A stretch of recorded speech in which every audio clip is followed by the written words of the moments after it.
కష్టపడి తల్లిదండ్రి రెక్కలు మొక్కలు చేసుకొని వీళ్ళని పెంచి పెద్ద చేసి వీళ్ళకి చదువులు చెప్పించి నానా గడ్డి తిని వాళ్ళకి లైఫ్లో సెటిల్ చేస్తే, జీవితాలు ఒక స్థాయికి తెస్తే, తీరా ఎదిగిన తర్వాత దేవుణ్ణి ఎరగని వాళ్ళ గురించి నేను చెప్పట్లా, దేవుని ఎరగని వాళ్ళ గురించి చెప్పట్లా, దేవుని ఎరిగిన వాళ్ళ గురించి చెబుతున్నా. పిల్లల్ని పెద్ద చేసి ఒక స్థాయికి తీసుకొచ్చిన తరువాత ఎంత తేలిగ్గా మాట్లాడతారో తల్లిదండ్రిని. తల్లి ఎంతగా పట్టించుకోదు, కానీ తండ్రి పట్టించుకుంటాడండి.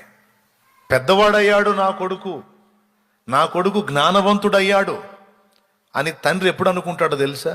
తండ్రి తన కొడుకు ఎదిగాడు, పెద్దవాడయ్యాడు అని ఎప్పుడు అనుకుంటాడో తెలుసా? మీసాలు వచ్చినప్పుడు కాదు. మా వాడికి మీసాలు వచ్చినాయి, పెద్దోడయ్యాడు అనుకోడు. లేకపోతే 6 అడుగులు పెరిగినప్పుడు కాదు, మా వాడు పెద్దోడయ్యాడు అనుకునేది. మరి ఎప్పుడు అనుకుంటాడో తెలుసా?